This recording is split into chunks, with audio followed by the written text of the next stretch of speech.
A's legend Joe Rudi joining us from his home in Florida. Obviously the Modesto native. We're so happy to have you on here with Pregame Live. It's Brody and Stu. We were arguing about the first question, Joe. I'm going to let Stu ask it to you. I told him he had stolen it from me, Joe, before I even knew it. And the question is, what was it like, Joe, being in Kansas City, knowing you were going to move to Oakland, and the eventual move to Oakland? Well, we were very excited, of course, growing up in the Modesto area and going to high school there, and being able to move out every 100 miles. When I signed in '64, obviously there in Kansas City, and my very first year, I was opening day left fielder in 1967. I went from the California League A ball to the big leagues with Alvin Dark as our manager. I just had a great spring training. Ended up going down, back down to Birmingham, where we had most of our guys that came up later with LaRussa and Duncan Fingers. That whole group was there also.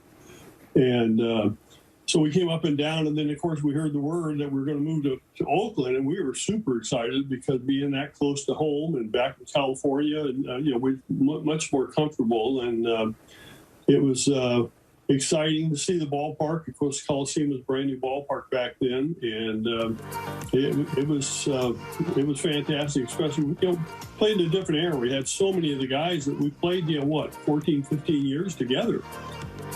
Yeah, and it's amazing to hear you describe the excitement of coming to the Coliseum because it was brand new.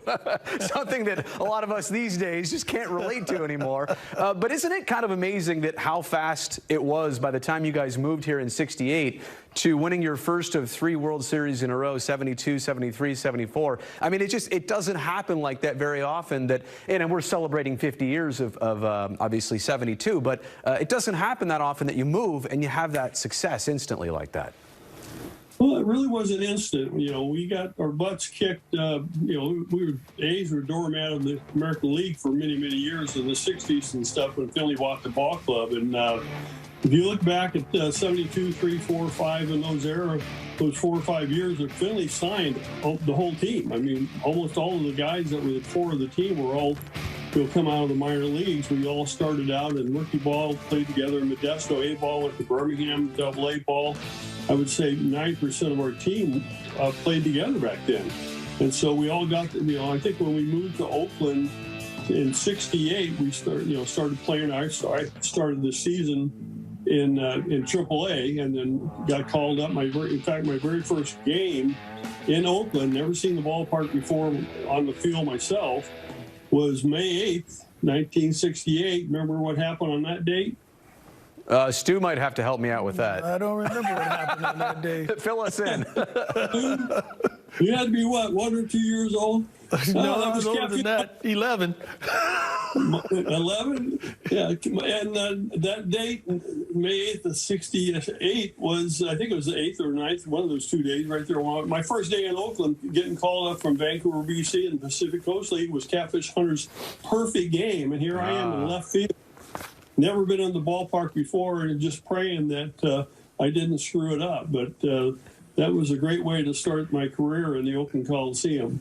Hey, we just saw your catch in the World Series there in Cincinnati, plastering yourself against the wall. That's like a clip that'll always live with this Oakland franchise. Is that the moment that stands out to you in your career, or is there something else? Well, I was very blessed that, I was never a great hitter like Reggie or some guys like that, but defensively, I had to really work hard. I played very lucky. I went to Modesto Downey High School there, and I moved there my sophomore year from a smaller town in Oakdale.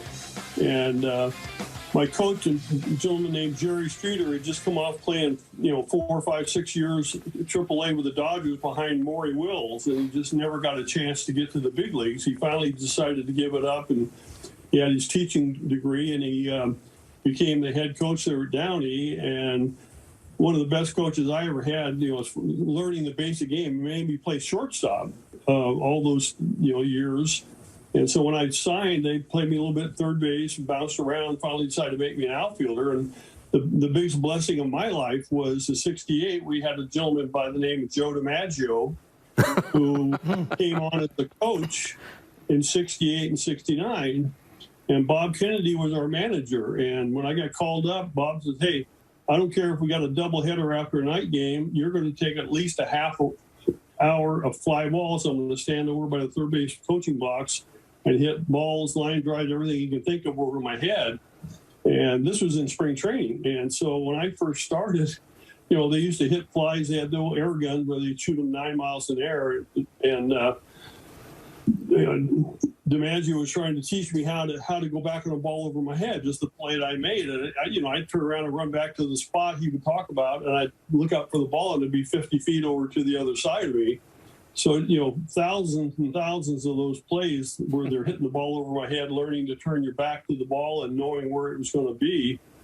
You know, I had practiced that ball with Joe DiMaggio literally hundreds, if not thousands of times when I made that catch. It just, the first thing that popped in my head was, thank you, Joe.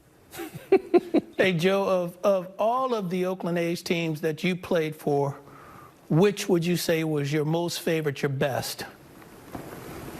I really think 74 was our best team by far. You know, we beat the Dodgers in 5 games. And, you know, as we came up through the ranks, you know, we started, you know, doing better and better. 68, 69, you know, we were still struggling.